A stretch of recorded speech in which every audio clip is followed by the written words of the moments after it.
Before you take the plunge, it's time to get anchored with Darkwave Audio and Design Lab.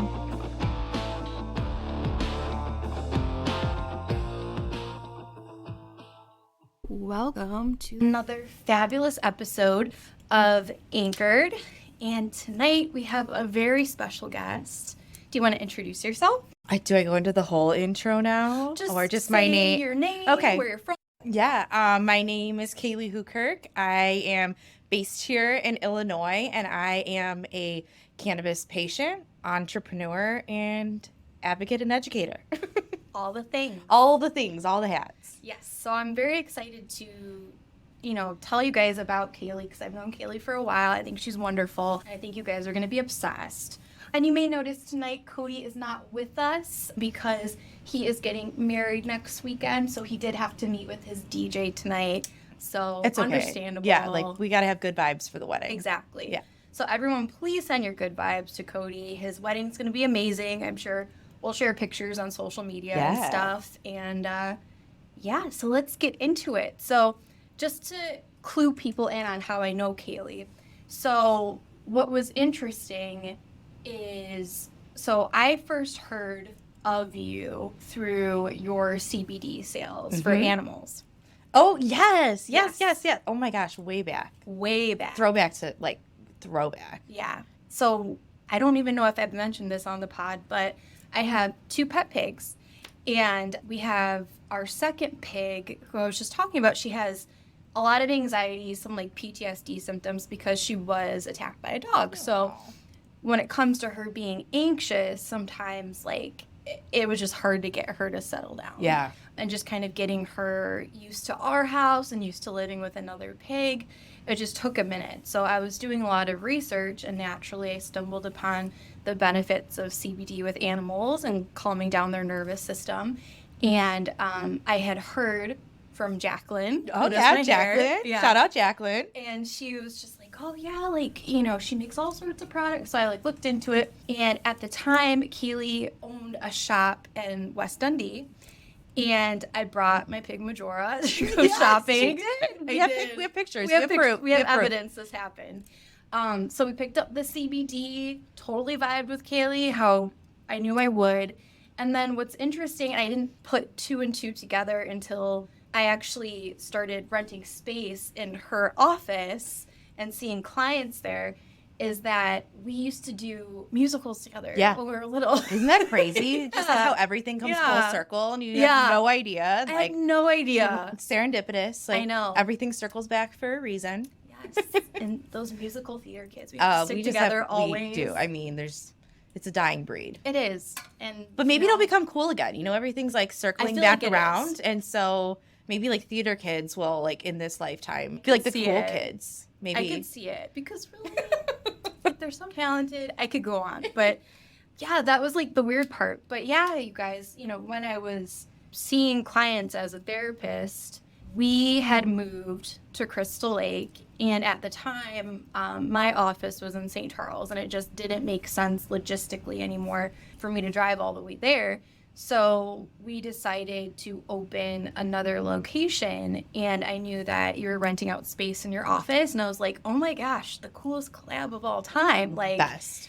We have a cannabis clinician, we have a mental health person, we can refer to each other. It's match made in heaven. It was so good. And then you had your cat there, and my clients loved Milo, and it was so good. So that's how I know Kalee and how I got to meet Kalee. And yeah, we spent a lot of lunches together. It was so good. It was so the good. best of times. It really was. Just having lunch with somebody that you share passion. I feel we very much share a life mission of helping people. And so it was just so refreshing after being in a corporate structured business for so long. Totally. And my journey in cannabis was pretty early on then too. And just all the trials and tribulations that were going on at that time to finally create this space and invite people into that space that shared that mission. And it was just amazing to have you there. And I miss it. I really do. And then stupid COVID happened and ruined everything. Yeah. And that was the beginning of the end. Dun, dun, dun, dun. At least for brick and mortar location. Right, for that right? that part of the journey. But many other things have happened since then. I know. Like, we'll try not excited. to dwell on the Okay, sad so tell us how you even got involved in this industry. How did it start? Like, all of it. So I think, you know, like many people in the cannabis industry, a lot of us have this very personal journey when it comes to cannabis exploration and just like the getting into the professional setting of cannabis, right? And so early in 2000, I believe it was 2014, 2013, I was going through my own personal family struggles. My grandfather was diagnosed with lung cancer, and just think of like the biggest, burliest, like healthiest guy that you know, right? And up until that point, you know, I was like a fairly young person, and I didn't really have a ton of experience with terminal illness or, you know, even death, right? And so seeing this person that was such a strong staple in my life suffer in such a significant way was really, it was a traumatic thing, you know, at a young age. And knowing that cannabis was something that could help his cancer potentially was always something that was really on my radar, but not something that my family was talking about. And so I was in this awkward situation of seeing somebody that I, you know, have so much love and respect for just suffering greatly, and knowing that there is this amazing plant that had the potential to help him. And then dealing with, of course, like all the stigma, right? My family, you know, was still learning, as many families still are. And there was a lot of stigma around it. And I, you know, remember telling them, like, I don't care what I have to do. And this was before it was all legal. I was like, I will drive, you know, to Canada. I'll drive to Colorado, California, you know, I'll pack up the truck and come back. And that just like wasn't the reality at the time. And unfortunately, we saw him, you know, continue to struggle and decline. And he eventually lost his battle with cancer. And it was just tough because at the end of the day, it really wasn't the cancer that killed him. His cancer never spread. It was the symptoms associated with the treatment, with chemo. And so I just had this feeling, right, that if we were able to provide a solution, or if I was able to provide guidance to other families so they didn't have to go through what we went through, I knew that that was my life mission. It became my calling at that point. And the day after my grandfather passed, Pat Quinn signed the medical cannabis law into effect here in Illinois. What a sign. Right. And so it was something I had already been thinking about. But once that happened, it was kind of like, all right, like this, it doesn't get any, like the messages from spirit, universe, whatever, don't get any clearer than that. And so I kicked my butt into high gear. And at that time, I had also just recently been diagnosed with Crohn's disease and was starting to use it for my own personal benefit. So for me, it was really this, you know, compounded thing of family struggling, I was struggling, and like, what can we do to help this? And for me, the solution really was cannabis for both of those things. And so once that law got signed into effect, I really, it was in my heart to be part of that mission and make it possible. And so from there, I started advocating for some of the first medical conditions here in the state of Illinois. And so what that looked like was showing up in Springfield and, you know, going on record and talking in front of the Medical Cannabis Advisory Board and all of that fun stuff. Gosh, that must have been so intense and like scary. Oh my gosh. When I tell you that I was just absolutely in tears the first time that I did my testimony, you just being in a room with so many people sharing their personal narrative and their trauma. I think people really don't understand how much people go through when it comes to the American medical system and how far left behind some of these people are. And it's unfortunate because cannabis, I think, is a last leg solution for a lot of people when I really believe it should be a first. But yeah, being there and hearing everybody's personal testimony and just being a part of that early process, we built a community like no other. And there was just so much camaraderie back then when everything was getting going here in Illinois. But that's really how I got involved in the industry, was advocacy first. And that continues to be my passion. But through my advocacy, one of the owners of the first dispensaries here in Illinois, like, saw what I was doing and reached out. So it was a really crazy, I happened to be in the right place at the right time. And so through my advocacy work, one of the first dispensaries reached out and said, hey, we're opening a dispensary. We'd love for you to be part of our team. Is that something that you wanted to do? And I I was like, heck yeah. Yeah. Like, sign me up. Yeah. Check. So that's really how I got started. And I was working a very corporate job at that time. I was working for corporate Hand and Stone, and I was traveling the United States helping to open spas. And so when I dropped this bomb on my family that I'm leaving my corporate job to sell weed, quote unquote weed, that was like the shock of the century. How taboo back then. Oh, so taboo. And I don't even think my family knew that I consumed cannabis at the time. Well, they should have gotten the hints that I was dropping about GPA. But I don't think they really knew. I was, straight A, like honor student, National Honor Society, like thespian theater kid, it was just like something that I don't think was on their radar at all. You didn't know this. No, like what? Are you sure? So it was interesting when that news kind of broke. Okay, so it was through advocacy you kind of ended up in your first job in the industry. So what would you recommend to another person who might want to be part of the cannabis industry but has no idea where to start, has zero experience, stuff like that? I mean, I'm obviously an advocate at heart, so I think my answer for most of this, like most of the time people getting into the industry is going to be advocacy. And I think that really ties into any job that you want in the world, is finding what a need is or how you can be a helper or be helpful and start to insert yourself that way. And so I think advocacy is a great avenue, even if it's not like direct political advocacy, working for non-for-profit organizations and starting the volunteer process, I think is a very strong way to, number one, grow your network, but show people in that network that you are really committed to being involved in this. And there are so many people that just want to come in and make a quick buck, and that's not what this is about. And I think through advocacy, you have that opportunity to really show your heart and your mission and why you're doing that.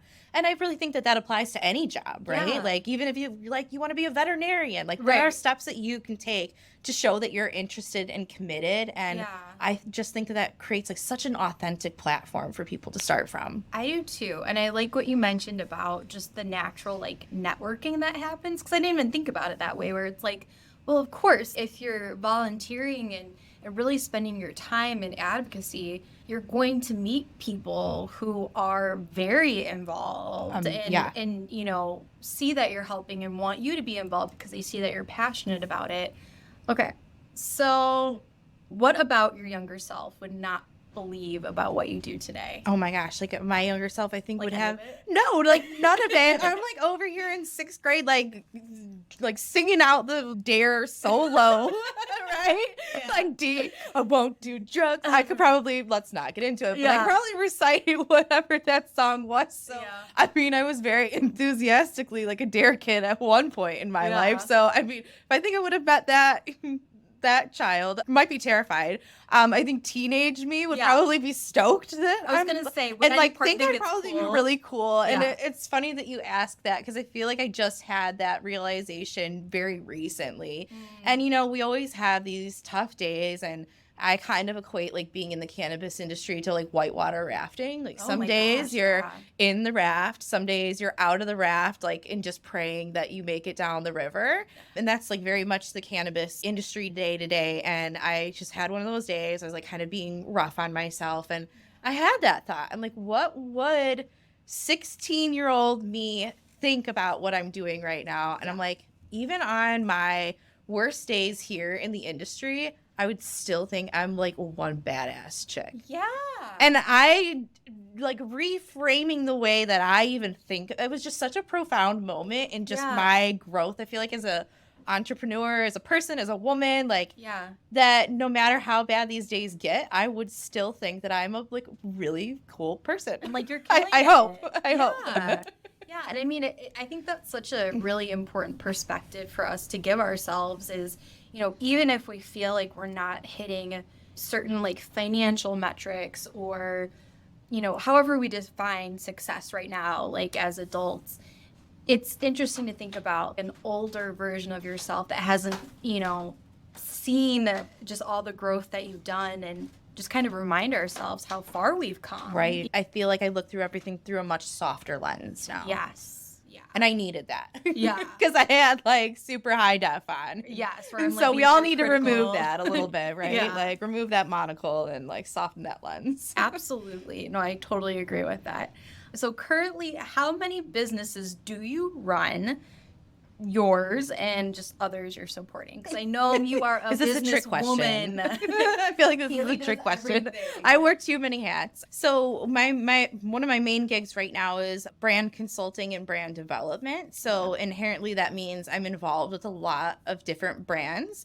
I can talk about 7 of those publicly. Oh. The others I cannot. And then I also help with advocacy organizations. Okay. So 7 like paid business clients I'm working with full time right now. And then I do the advocacy on the side, which is got it. Yeah. I sometimes say that's my full time gig, but I mean, there's so many hours in a day. I feel like 7's a lot. You know, it's a lot. It's a lot. And then are you currently, because when we were working together, you were making your own CBD and hemp products. Yep. So I am not growing anymore. Not growing anymore. But I am still formulating my own products. I've pared down significantly since shutting the shop on the CBD products. But most excitingly, I just released a new product, a new brand with my partners, which is called Mood Brewers. I'm gonna show the camera. Oh yeah, we have them here for everybody to try. Mood Brewers, yay! And what those are, they are a THC from hemp social spritzer. So I love that. Think of like a White Claw or a Spindrift type of product. Really healthy, 4 ingredients, no crazy additives to it, no extra sugar, just like fruit and cannabis goodness together. Amazing. Like a no guilt way to consume cannabis. And so that kind of spurred from my condition with Crohn's disease. Cannabis is something that's really helped me a lot, but alcohol is something that I've had to avoid for the most part.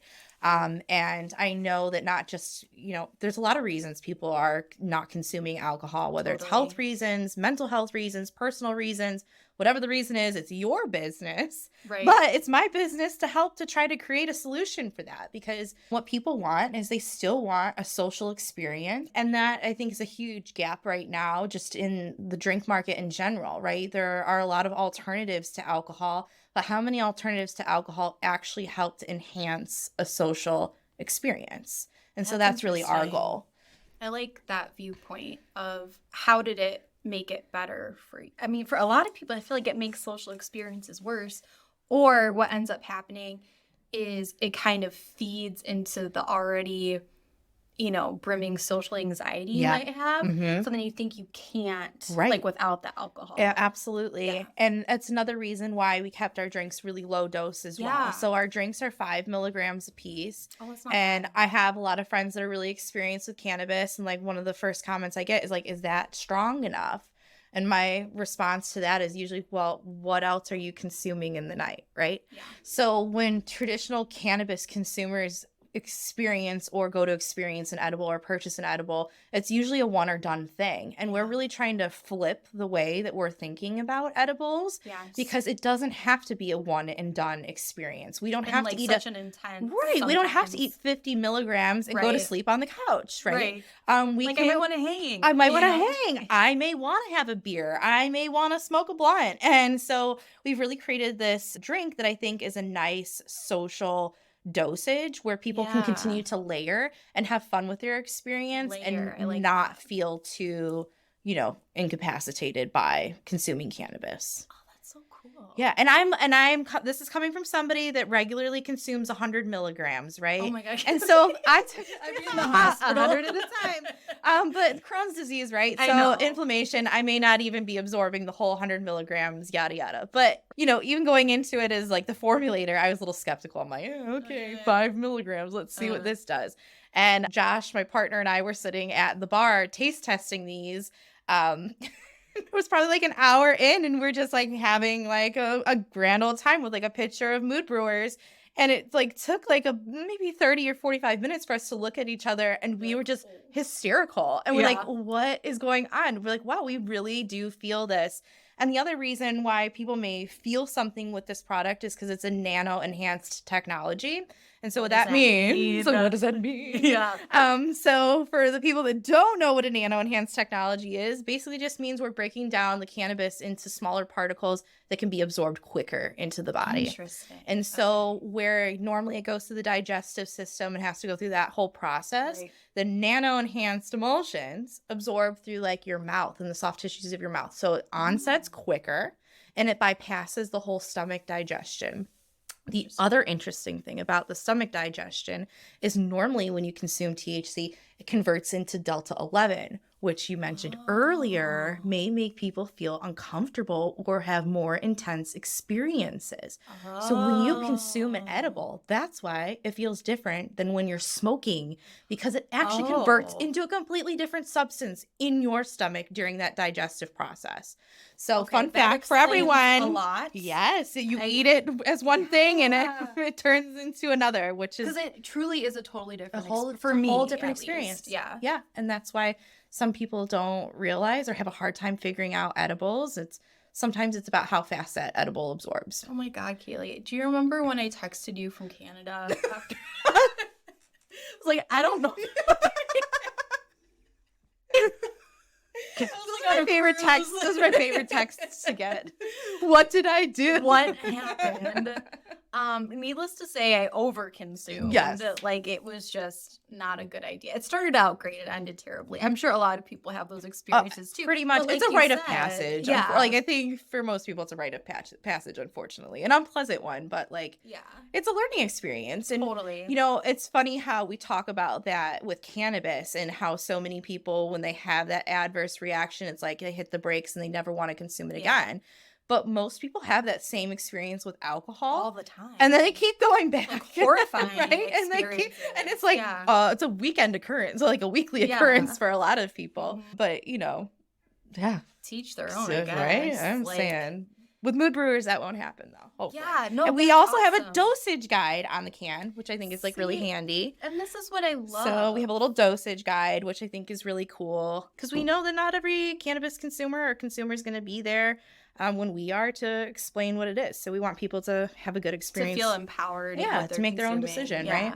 Absolutely. No, I love that. I think that's so smart. And I think, I mean, that's what I think is great and interesting about cannabis being legalized and some like regulations happening, just because I feel like there are opportunities for us to truly like learn and understand why certain strains affect us a certain way. Absolutely. And the edibles versus smoking, and you know, why am I having this reaction, so you can understand how to give yourself medicine better. Right. You know? And it's about having options. And I think having the options really helps people to make more informed decisions as consumers, because for the most part, when you're over the age of 21, most individuals at that point can walk into a liquor store and they know what they're getting in a craft beer versus buying a bottle of vodka. And that's just like automatic knowledge that most of us have. But when you're walking into a dispensary, even if you have the product descriptions and the percentages, most people still have no idea what that even equates to. Or afraid to ask. And they really shouldn't be, because this is knowledge we've had on alcohol. I mean, like, how long has alcohol been? Since the beginning of time. So it's taken us a long time to get to that point, and we're just starting to get there with cannabis. And that's why our drinks are also low dosage, because we want people to be able to relate that to a social experience with alcohol. When you're grabbing a canned beverage from us, you know that it's going to be low dose. So like a beer, you're going to pick up a beer, you're going to consume multiple, you have that expectation. We want people to have that same expectation with ours, that you can safely consume one or maybe even two without, you know, going overboard, that you can have control over that. But we do have some secret products in production. What? We're starting to talk about those products and planning it anyways that that would increase the potency a little bit, and a little bit of a different product than a canned beverage. So TBD. Ooh, I'm excited to hear more about this. So while we're answering questions, can we taste test? Of course. Okay. Of course. We'll do some ASMR. I know. I was like, should we like... Yeah. Tap the can. I don't know. How does that work? I don't know. I don't know the tricks. Ooh, I'm too close to the mic. A little tangy, a little tart. Okay, so bubbly. What flavor is So this is our pineapple. Pineapple. And this is the first flavor that we're coming out with. Cool. 5 milligrams. And yeah, so our ingredients, super simple. Our slogan is life is complicated. Ingredients don't have to be. Ooh. I like it. Okay, Ooh,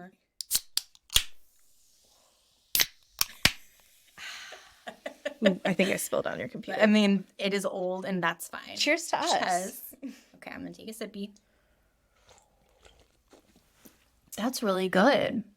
So we wanted something really light and refreshing, and we know that a lot of the cannabis beverages on the market are really gung-ho with the flavors. And you see all these really crazy, like, lavender and hibiscus or, jalapeno and lime, and, like, those things are cool. But to us, like, a drink isn't a craft cocktail. And most people that want to pick up a canned beverage are looking for a subtle, predictable experience with a flavor they can recognize. And so for us, it was important to have a flavor like pineapple that people know and that they don't feel like they're taking a risk. Because you're already taking a risk by purchasing an alcohol alternative, right? So, like, let's take one thing out of the equation that's not weird and funky. Yeah, it's very refreshing. It's light fruity, not like syrupy, like no added sugar. That. Yeah, it reminds me of something. I can't think of it though. And we use all real fruit puree. So almost every like other seltzer that you'll see on the market, they just use fruit extracts, which may or may not even be from fruit. Yeah, scary. This is scary. We won't ask questions. They're still good. But yeah, ours is actual pineapple puree. So it's an actual fruit product that goes into our drink, which is a little bit different. Yeah, it's almost like pineapple mimosa, but not the champagne. Yes. Which is pineapple juice. I understand. No, but it makes makes a great mimosa. And so really, going back to the theme of layering, layering your experiences, layering your products, layering flavors. We wanted this to be base. We know a lot of mixologists. This really was born from a project in Boys Town. Shout out to Sidetrack Bar in Boys Town for helping to inspire mood brews. Okay. Yeah. So back to the theme of layering, we know a lot of really talented mixologists, and Mood Brews was really inspired by a concept brought to us by Sidetrack Bar in Chicago. So shout out to Boys Town, shout out to Sidetrack. Yeah, cheers to you. It's a great product to layer because it doesn't have a ton of those crazy flavors. Yeah. So if you wanted to add your own syrups, you wanted to add your own things, it's a perfect base to do that. So going back to like the mimosa, with orange juice it's fantastic. I feel like it would be. Yeah. Like you could have your Sunday, girls' day, fun day, and get up Monday and not have to worry. Like blending it with ice and that being super good. So good. Mm-hmm. Yeah. We have like a little frappe maker at home. Ooh. I don't do the coffee, but I love to do blended drinks. So yeah, throw some water. I threw some watermelon in there with mint the other day. Superb. Really good. Oh, that does sound really good. I mean, anytime you throw fresh fruit in, it's, it's an experience. I love that. Okay.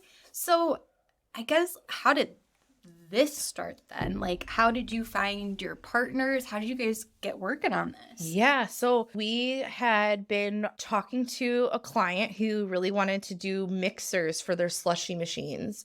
And so we had created a line of syrups for them. We had done taste testing, and they kind of had hinted at us, like, it'd be really cool if you could do, a canned beverage. We don't have anything that's a canned beverage. And at the time, I just kind of laughed. I was like, yeah, like I don't have $1 million for a canning facility. I wish I did, but I don't. So like, we'll keep that in the dream pocket. So I really didn't think that it was going to be a reality for us to produce a canned beverage, but when the universe wants to work its magic, it does. Mm-hmm. I had created some relationships early on in the dispensary space, which just kind of introduced me to my current partners. So one of my current partners, Josh, he opened the last medical dispensary and I opened the first. So I opened the first, he opened the last. So we kind of had been crossing paths in the circle for a while. And then we got partnered up with his really good friend, Chris, from Ravinia Brewing. Okay. So Ravinia Brewing, shout out to our manufacturing partners. Yeah. Locations in Logan Square and Highland Park. And if you don't know them, they're pretty well known in the craft beer space. I'm sure. They're like kind of a big deal. That I think that they're a big deal. They're pretty cool to me anyways. So we really respected the work that they were already doing in the craft beer space, and they wanted to partner on this project. And so we were really, really grateful that they took the chance and the risk with us, and that they're taking this journey now, this leap of faith into a new industry with us. So yeah, it's pretty cool. That's amazing. So with having multiple partners, does it make it, I guess, just like more financially feasible to do bigger projects like this? Absolutely. Okay. And yeah, financially feasible because there's more resources brought to the table. Because I feel like a lot of people don't understand how expensive holy it is moly to come out with anything cannabis anything. And just in conversation over lunch that we used to have, you'd be like, you have no idea how much this and this costs. And I feel like there isn't awareness. No, there's not awareness. I mean, just, the testing of the product is, $350 alone just every time we test the product. But you're talking about ordering labels and cans, and you're ordering pallets of things at a time. Wow. And so that would not have been feasible to us just as a regular startup. But because Ravinia being in the position that they're already in, we've been very fortunate to be able to tap into some of those resources. And I think that would be one of my best pieces of advice to like any entrepreneur or somebody wanting to start any sort of consumer manufactured good product, is that investments are great, but resources can be better, and at some point you're going to have to spend those investments on the resources. So build your team with good resources before you go into the investment piece and start asking for money. That's so smart. Because you're giving away more of your pie for resources that could be brought in, and, more of a collaborative partnership. Absolutely. And people that are providing resources are often more invested in seeing your success. Of course. Because they're invested in the process with you, and not just their money. We're all gonna win. Yeah. So that's my little piece of advice. Invest in your resources and not your, finances are important. Invest in those too, but resources. I think that builds a really strong foundation of like, okay, I know how we can support one another and keep this going. And, I'm sure investors come and go. Yes. Right. And like, it's much easier to stay in your own lane too when you're providing resources versus investments. A lot of projects that I'm on, it's, people with a lot of money, and all of a sudden you look around and you have a team and it's 8 lawyers. They all want a piece of the pie, and none of them have done any of the legal work, and there's just no other resources for marketing or, packaging and all of the other pieces. And not to say that attorneys aren't important. Like, we all need attorneys. But yes, just focusing and making sure that like there's diversity within the people that you're bringing in to whatever team you're creating. Totally. No, that totally makes a ton of sense. So for you, Kalee, when you think of taking the plunge, so to speak, into working for yourself as an entrepreneur in this industry, what made you feel like you were ready? I feel like this is also a trick question. Because I was not. I don't think anybody is. I don't think anybody is ready. But I think knowing that you have to take that leap of faith and being okay to get your feet wet and like buckling up for that whitewater rafting experience is sometimes all you can really do. And if you're waiting for those calm waters, you're waiting for that like rapid to slow down, you're not ready for the ride. But like, if you look at that as a challenge and know that it's something that you can overcome, that's how I think you know that you're ready. Knowing that there's going to be obstacles and being ready to hit those obstacles head on. Yeah. So how you feel about upcoming challenges? Because they're gonna be there. Yeah. Like, it's never gonna be perfect. Yeah. It's gonna be crazy. It's gonna be chaotic. It's gonna be messy. But you have to have those experiences in order to be a successful entrepreneur, and to really learn. Like, you really do, truly. Like, it takes a little hardship.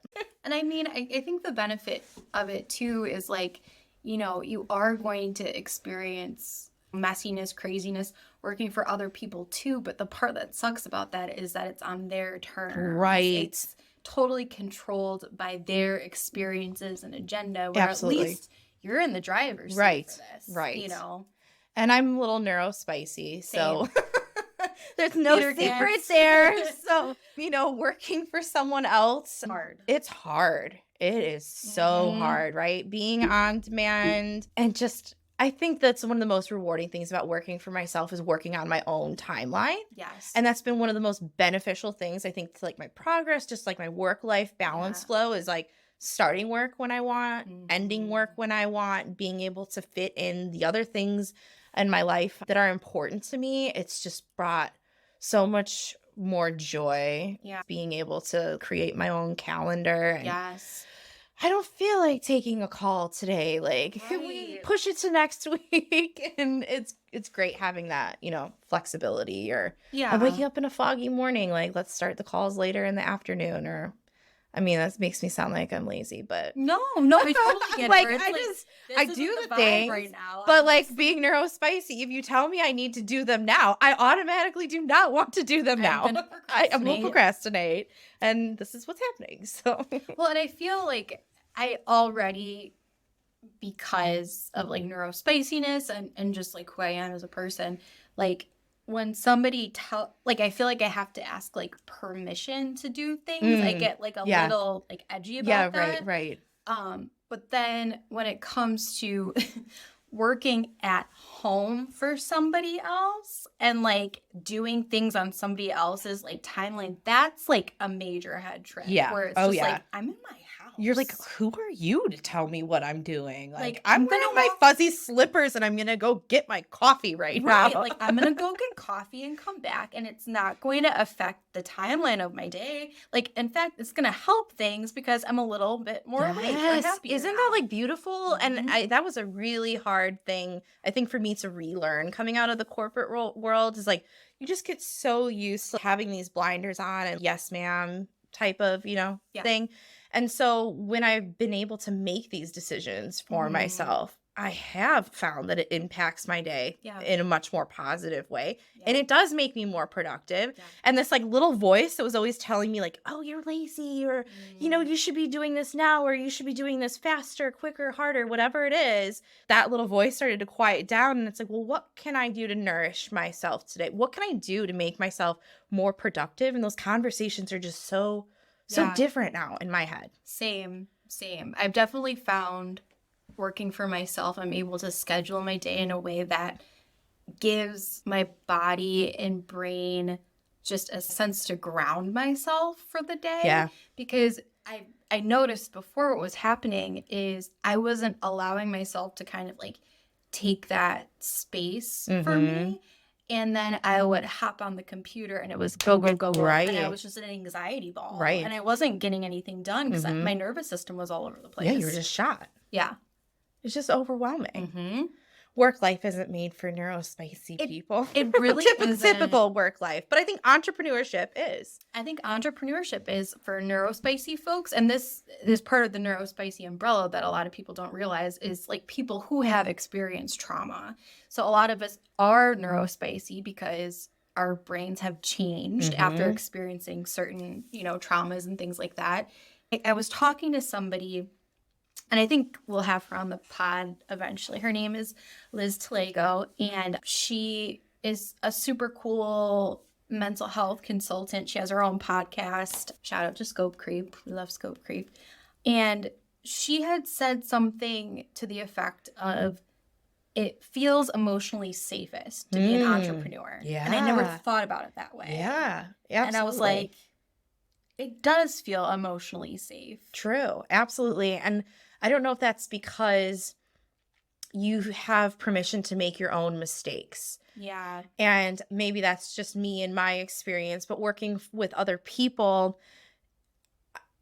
it's sometimes is difficult when you have to do something that you don't want to do or something that you don't agree with doing, and you know that outcome isn't going to be what the boss or client or whoever is envisioning it wants.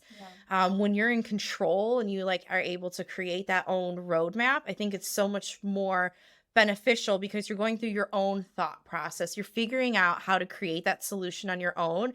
And if you don't figure it out, it's on you and only you. You have no one else to blame for that But I think at the end of the day, it's a much stronger learning process. Mhm. And then you don't, kind of go back into that cycle of blame. Oh, well, I didn't get it done because my boss didn't give me the resources, or I didn't get it done because, I didn't have support from my team member. When you're an entrepreneur, it's, I didn't get it done because I didn't get it done. Right. Like, I fucked up. I fucked today. up.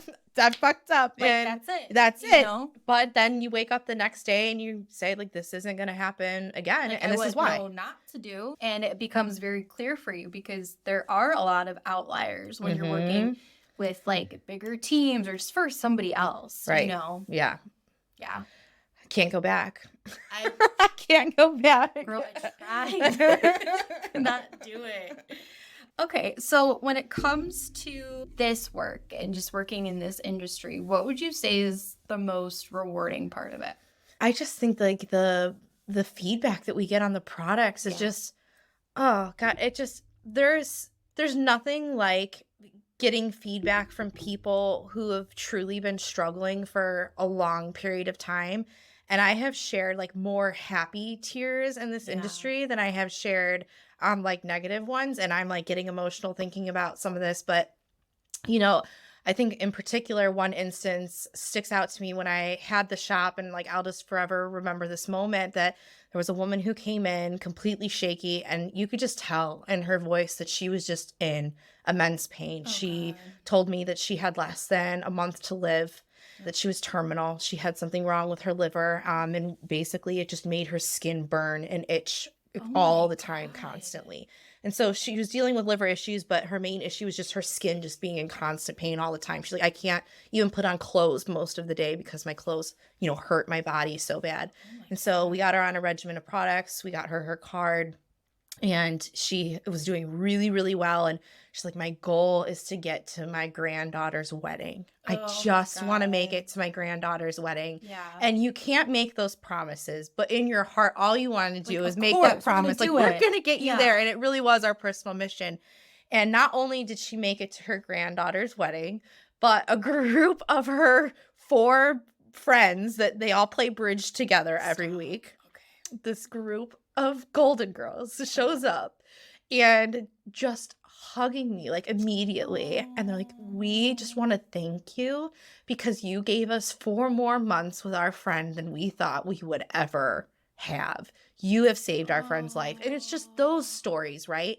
And I get emotional talking about this one, but there are so many of them. And I can't even take credit for it. It's just this amazing, amazing plan. I'm just a vehicle for it. But just being able to hear and be a witness to that and hear how impactful it is was just incredible. And not only did she make it to her granddaughter's wedding, but her grandson got engaged and she made it a whole nother year to his wedding too. So it was like such a happy story. But there's many, many of those stories. And I wish more people understood that cannabis consumers aren't young kids in, tie-dye t-shirts and, hippie stoners. It really looks more like your 70-year-old woman who wants to age comfortably. Seriously, you guys, because I worked with you in your office, and the majority of the people were elderly. Elderly people. And they're the largest growing population of cannabis consumers in the United States right now, by far, are the elderly people. Yep.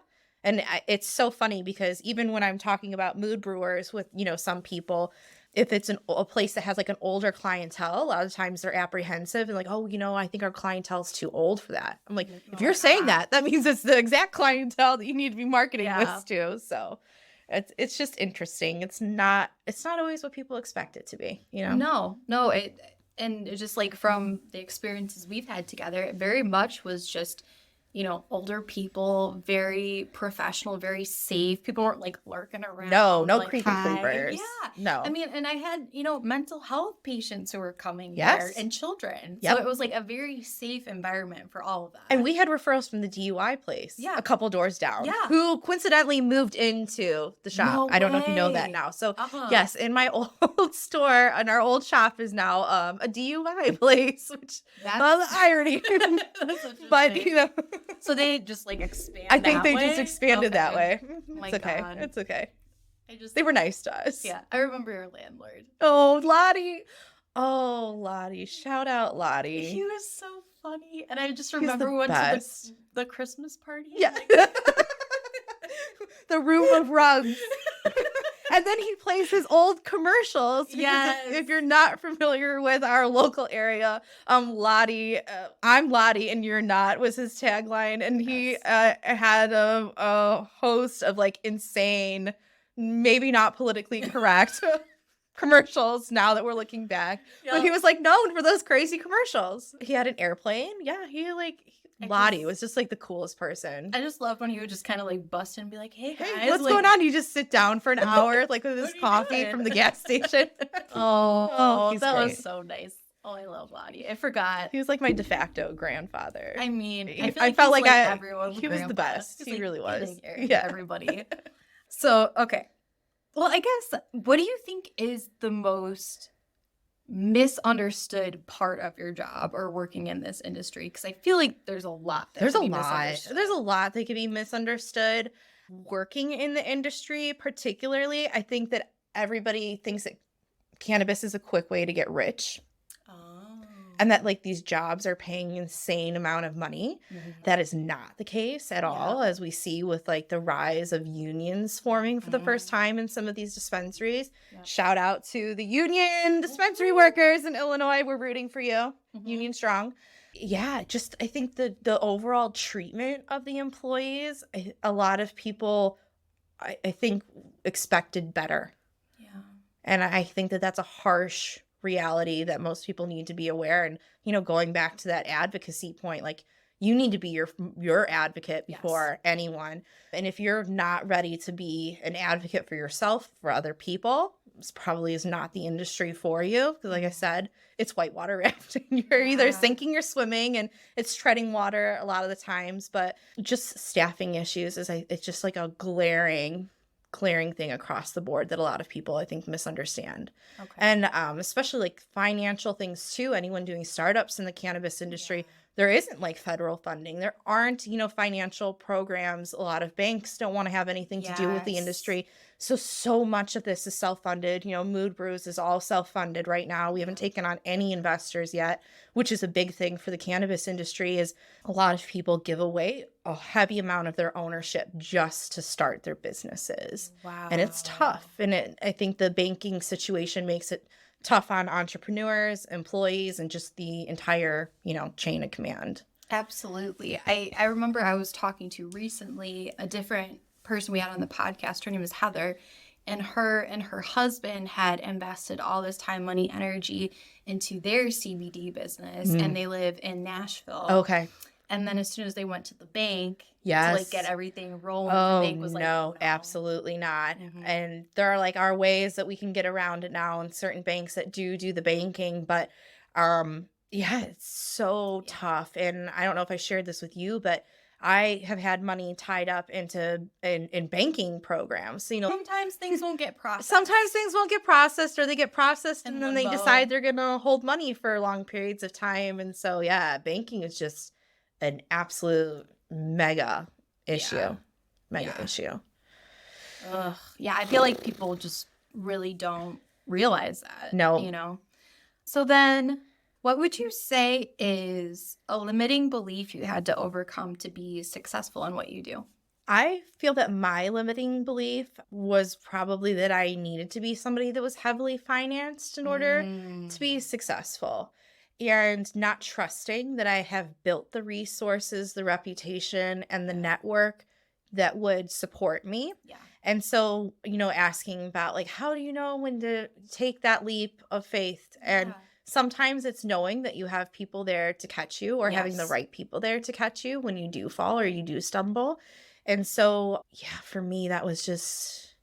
it was huge, like having the right resources and the right people. Yeah. And bring something of value to the table, right? Exactly. And I feel like if you have the right people in your corner, people are going to show up for you. Yeah. In unexpected and expected ways. Yeah. There's so much more. You have so much more value than your monetary value. Yes.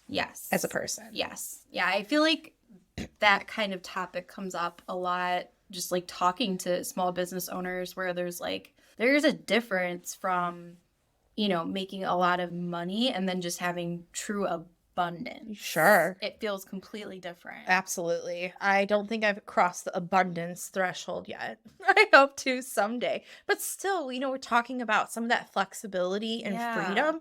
I just feel like there's just some things you can't pay for. Exactly. And that flexibility and freedom is support behind you of like, okay, I need this resource and people showing up for you. I feel like that's abundance. Yes. Just having that in your life. Yes. Yeah. Emotional abundance. Yes. Supportive abundance. Yes. There's so many more types of abundance that I feel like we need to talk about besides, wealth and financial, because you can get stuck on that. And then they think, oh, I'm failing in this. And it's like, well, you're not, though. Yeah. Like, if you're able to pay your bills on time, if you can get coffee, a couple times a week, and you have people that love you and support you and will show up for you, that's the good stuff. Oh, my gosh. That's unwavering. Yeah, you hit the nail on the head there. And I think we need to talk more about that full circle abundance and what that looks like. And like you said, so many entrepreneurs just get stuck with like the blinders on looking at the financial piece of things. But I think that that's also where the problem lies, right? So many people focus on that financial piece, and maybe you get that lined up. Great. Yeah, awesome. But all of a sudden you're 65 years old, you're financially abundant. But where is the supportive abundance? Where's the loving abundance? Where's the rest of it? Okay. So then my next question. What are the most popular or innovative cannabis products that you've encountered lately where you're just like, wow, that's a great idea? Ooh, this is a good one. I think the beverage space is going to explode, and I'm not just saying that because of mood. I mean, obviously mood. It's going to explode. I can tell you explode from personal experience. It's just one of those categories that we really haven't seen pick up yet, but we believe is going to have like crazy momentum moving forward. So the beverage space has been really interesting to me, but seeing how traditional medicine is incorporated is always super fascinating to me. I, have a skincare background, so of course any topicals and things like that are always of huge interest to me. I'm, very much an advocate for a lot of the transdermal products. And so like the patches and the creams that absorb through the nervous system and through your CB1 and CB2 receptors. I think that the technology there to be more effective in pain management is incredible. Patches, I think, also have a really unique ability to hit a target market where, edibles and smoking and things like that might be not successful. And people don't really think of that when they're formulating products, but there are people that may use your products to have a feeding tube. We can't give somebody Mood Brewers in a feeding tube.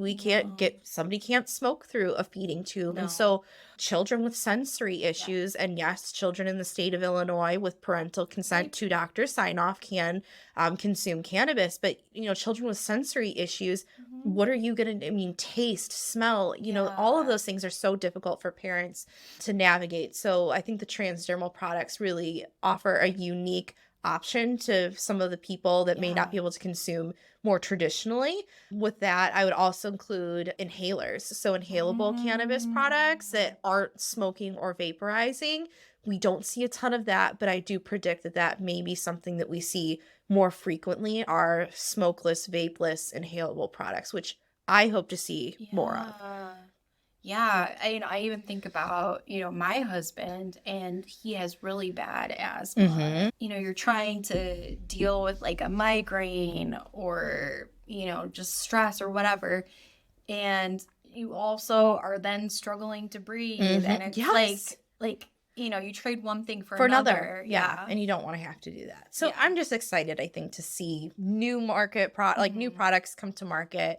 The stuff with innovative tech that we've seen in medicine, but that's always a slippery slope too. Like, we don't want big pharma crashing the party, but there's some things, some technology we may want to borrow. So no, I like that. I think that makes a lot of sense. What is the happiest memory you can recall being part of the cannabis industry? And I know you shared a really happy one before, but if there's any other ones. I just think like the first day, just being there, like the first day that cannabis was being sold. And so, I didn't get in like too much of my backstory, but I was part of the team that opened the first dispensary here in Illinois. So I had like the pleasure of like meeting everybody from all across the state for the first couple months, because there was only 2 or 3 dispensaries open at that time. And so that meant anybody with a medical card had to go through those 3 dispensaries, whether it was 3 hours, 4 hours, or 30 minutes from them. So by default, I got to meet so many people from all over the state, and just like the excitement and the relief and just the being part of history was just such an incredible experience to look back on and to say that I was there and I did that. Not everyone can No. But just the people that I got to meet, through that first experience, I don't think that there will ever be anything like that. I don't want to say never, but it feels like that I got to be part of history during my lifetime. And absolutely. Yeah. It's cool bragging rights too. It is. One of the first people to sell cannabis. No, legally. I think that's so cool. A lot of there may have been some experiences before off record, but no, you're good. Are there any, I guess, final things that you want to share about like yourself or mood or just anything? Yeah, I just think, for people that are cannabis curious, cannabis conscious, that are maybe nervous about getting into the product, I want people to know that there are accessible things out there. You don't have to eat a 50 milligram brownie and have a horrible experience. There are products that will be suited to you, your lifestyle, your dosage. And there are so many people out there now that want to help you find that. And so if it's something that you're curious about, it's worth exploring. And chances are there are people that are a lot closer to you than you think that can help to provide you those resources or take a step in the right direction. But, of course, folks like me are always happy to help initiate that process. And getting a medical card here in Illinois is still an amazing thing to do for yourself. Maybe that's another misconception that I can kind of add in there is that, now that Illinois is an adult use state, that you don't have a benefit in having a medical card. But that is so not true. In Illinois, you're paying almost a 40% tax at the dispensary without a card. As a qualifying patient, you pay a 1% tax, and you also have the ability to grow your own at home, which can save money significantly. That's huge.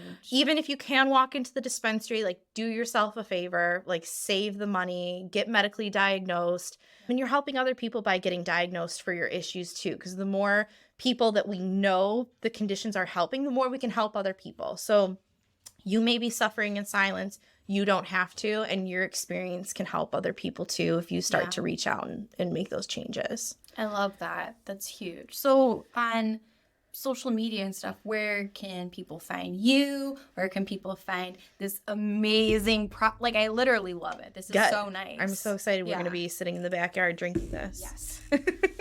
I'm excited. Yeah, so you can find me at Cannabis Clinician Kalee on Instagram. And I spell my name Kalee. And you can find Mood Brewers on Mood Brewers, and that is mood with 3 O's on Instagram as well. And I will leave you with a little teaser.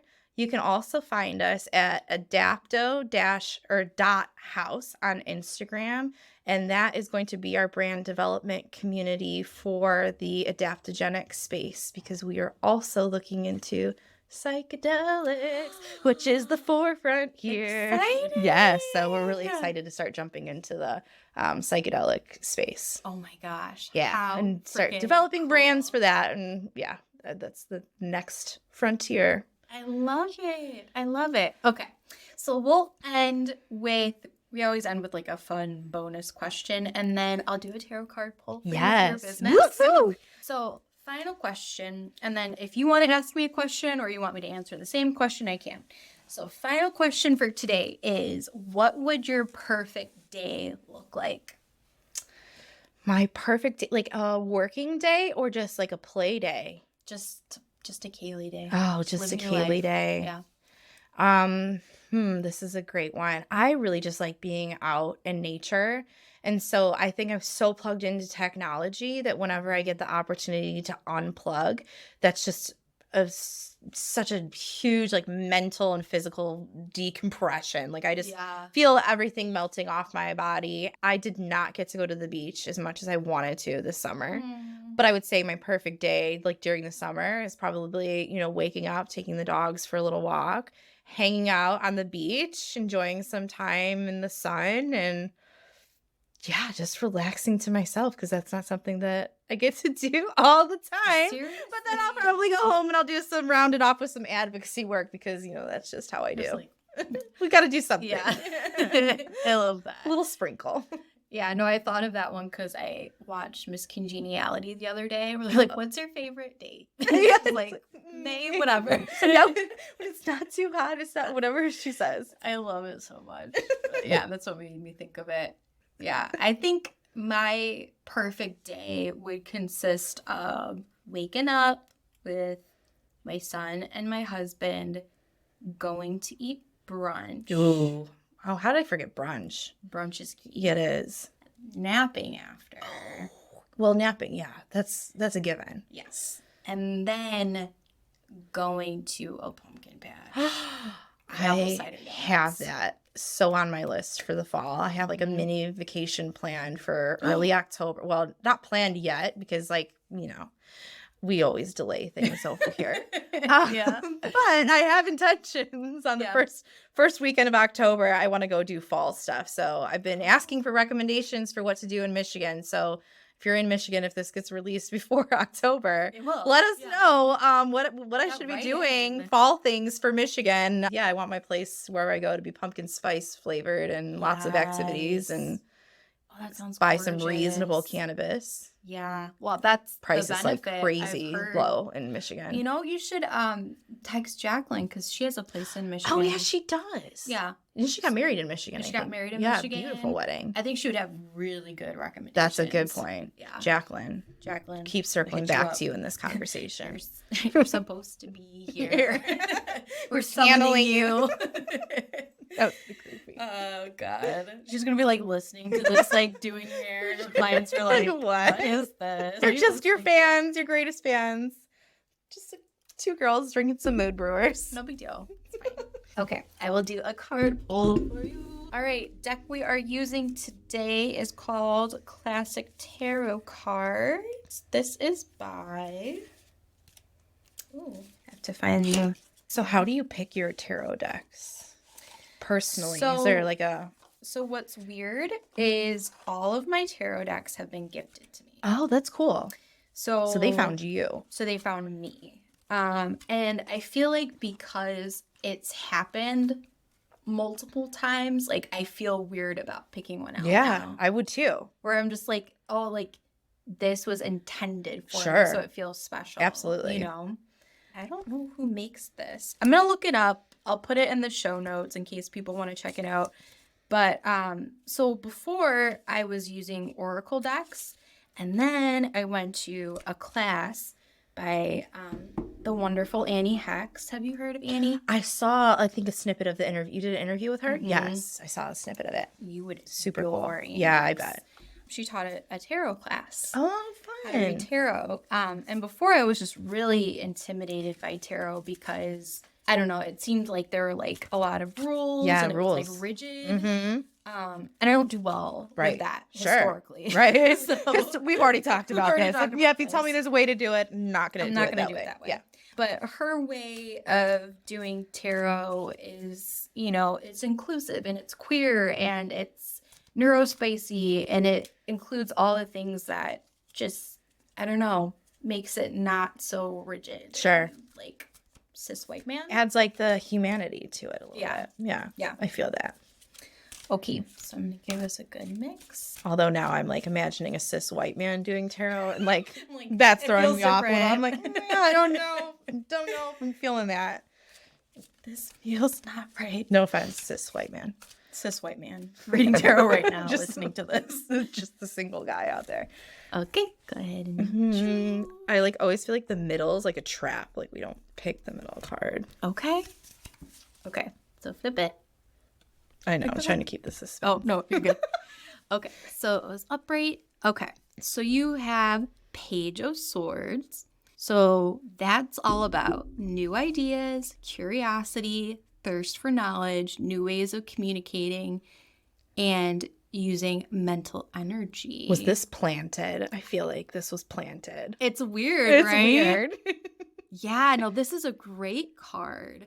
And, you know, so from Annie's class, quick plug, she said that a lot of times it's helpful to look at the imagery. Oh, yeah. And you can really see in the image there, like yes, he has his head in the clouds, but he's also pretty grounded, right? Grounded and planted. So he's, you know, thinking about, you know, all of these new amazing ideas, but, and also defending them, and also pretty grounded and aware. So I think that's interesting based on everything you've been saying. Does it resonate with you? Of course. I mean, being in the creative space and having all of these brands coming out, like, I mean, spot on. Yeah. Spot on. Annie, if you're listening, how did I do? She's going to be like 10 out of 10. I was going to say 10 out of 10. Yeah, no, that's wild. I love that. Me too. How fun. I love that you add like all of these little touches to your podcast. You know, I try. You make it fun for us. You care. I really do. And I mean, it's one of those things where I feel like, you know, the entrepreneurial journey or just working in like a small business, a lot of it like really comes down to emotions. You know, whatever spirituality that you identify with, I feel like a lot of that gets pulled in sometimes. If it's universe, is it, you know, whatever. And I feel like when we ignore that in business settings, we're actually ignoring something that's really critical to understanding our businesses and performing the best that we can. 100%. Just don't be the lady that doesn't email me back during retrograde, because I have one of those. Oh She firmly will not answer emails or text messages during retrograde. I kid you not. Yeah. She's not messing around. Not messing around. Like, no contracts. No, no email. Like she just like wouldn't like respond, and it would make you anxious, but she's deliberately being like, I'm not responding. Oh yeah, she lets everybody know that like I'm not going to respond through this period of time. You know, communication is off. Don't send me any contracts. Like it's like you know, when people go away for a vacation. Like away, it's like that, but for retrograde, which is intense. The boundaries. I love the will, but yeah, right. You have to respect the boundaries. Respect your boundaries. Totally understand. No, that's amazing. Well, thank you, Kalee, for joining us. Oh, Please so go follow Kalee. Show her all the love. Please try her drinks. They honestly are so good. I straight up enjoy this way more than like having like a drink. Good. Yeah, this is There'll be more. Better. There'll be a study supply, so don't worry. Yeah. We'll bring. I thought you said there's going to be a study. I was like, how do I participate? How do I participate? Signing up now. This is the research. Okay, research great. and development. I just come in with a lab. I'm ready for the research.